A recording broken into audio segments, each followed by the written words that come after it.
India लगभग मुकाबला हार चुकी थी, जीत नामुमकिन। दोस्तों, अगर आप भी चाहते हैं कि भारत विश्व कप जीते तो हमारी इस वीडियो को लाइक जरूर कीजिएगा।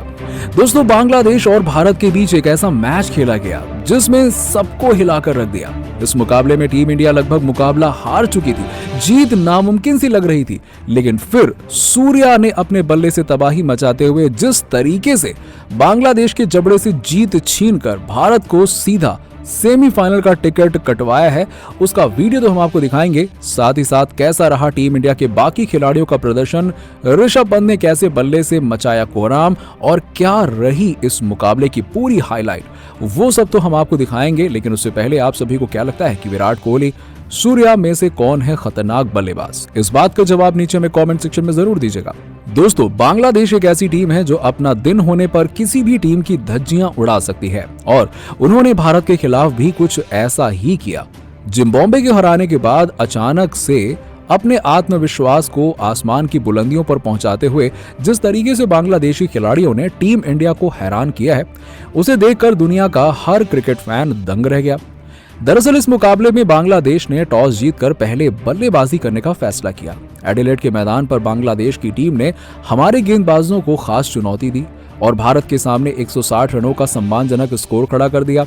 ऑस्ट्रेलिया में 160 रन बनाना भी मुश्किल काम है, ऐसे में भारत को अच्छी बल्लेबाजी की जरूरत थी। बांग्लादेशी कप्तान शाकिब अल हसन और लिंटन दास ने बेहतरीन अर्धशतक लगाते हुए अपनी टीम की तरफ से महत्वपूर्ण योगदान दिया। वहीं भारत की तरफ से भुवनेश्वर कुमार और अर्शदीप सिंह ने 2-2 सफलताएं हासिल की, तो बाकी के गेंदबाजों को भी एक एक विकेट मिले। लेकिन अब बारी थी 160 रनों के लक्ष्य को हासिल करके सेमीफाइनल के टिकट को पक्का करने का।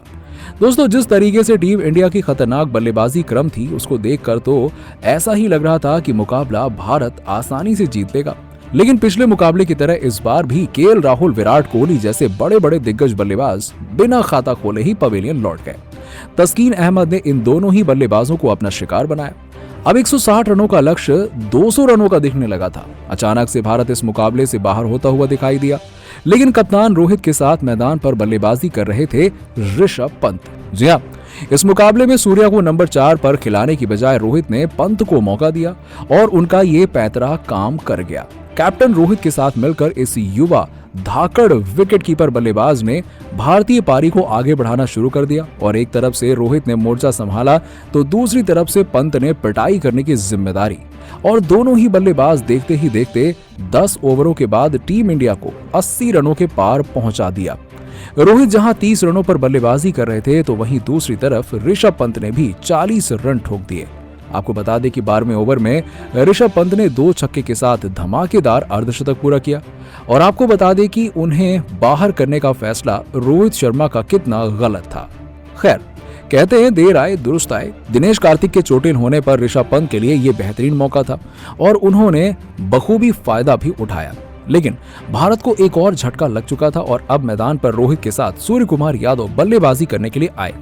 ऋषभ पंत के बाद कप्तान ने भी अर्धशतक लगा दिया।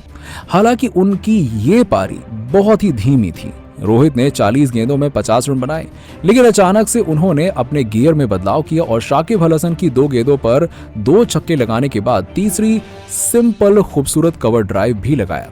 आपको बता दें कि अब लग रहा था कि रोहित और सूर्या आसानी से भारत को मैच जिता देंगे और दोस्तों, मुकाबला बहुत ही बड़ी तेजी से पलटने वाला था, क्योंकि बांग्लादेशी कप्तान साकिब ने अपने एक ही ओवर में रोहित और बल्लेबाजी करने आए हार्दिक पांड्या को आउट करके पवेलियन की राह दिखा दी। आसानी से जीत रहे इस मैच को भारत के लिए साकिब ने एक ही ओवर में पलट दिया और भारत को बैकफुट पर धकेल दिया। अब सूर्य कुमार यादव का साथ निभाने आ चुके थे दीपक हुड्डा, जो अफ्रीका के खिलाफ अपना खाता भी नहीं खोल पाए थे। 18वें ओवर तक टीम इंडिया का स्कोर केवल 130 रन ही था और अगले 2 ओवर में भारत को जीत के लिए जरूरत थी 30 रनों की और 19वें ओवर में गेंदबाजी करने आए तस्कीन अहमद ने केवल 10 रन ही दिए और इस ओवर में सूर्या ने एक छक्का जरूर लगाया, लेकिन 10 रन ही बन पाए। अब आखिरी ओवर में भारत को जीत के लिए 20 रनों की जरूरत थी और सामने गेंदबाजी करने आए थे बांग्लादेश के बेहतरीन तेज गेंदबाज मुस्तफिजुर रहमान। उनकी पहली ही गेंद पर दीपक हुड्डा कुछ खास नहीं कर पाए। गेंद सीधे विकेट कीपर के हाथ में चली गई और अब 5 गेंदों पर 20 रनों की दरकार थी। दीपक भारत की हार का विलन बनता हुआ नजर आ रहे थे, लेकिन तभी उन्होंने दूसरे ही गेंद पर एक ऐसा छक्का लगाया कि गेंद सीधा स्टेडियम के बाहर चली गई और सन्नाटा छा गया। स्टेडियम अचानक से गूंज उठा, हर जगह इंडिया इंडिया इसके नारे लगने लगे। अब भारत को 4 गेंदों में 14 रन चाहिए थे। दीपक हुड्डा खतरनाक मूड में नजर आ रहे थे। मुस्तफिजुर रहमान की अगली गेंद पर भी उन्होंने शानदार चौका लगा दिया।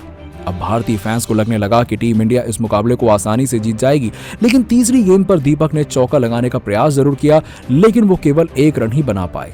और अब इस टाइम पर आ चुके थे सूर्य कुमार यादव। 2 गेंदों में जरूरत थी 9 रन की और जीत लगभग नामुमकिन लग रही थी, क्योंकि 2 गेंदों पर 2 बड़े शॉट लगाना बड़ा ही मुश्किल काम था।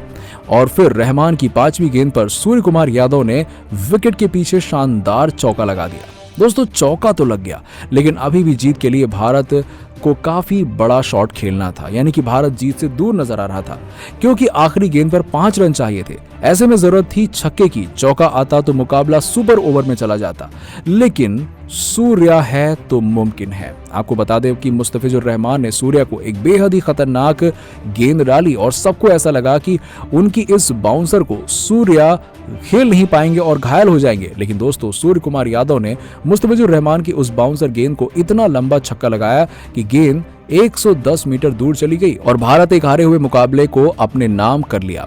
दोस्तों, आपको बता दें कि 2 नवंबर के दिन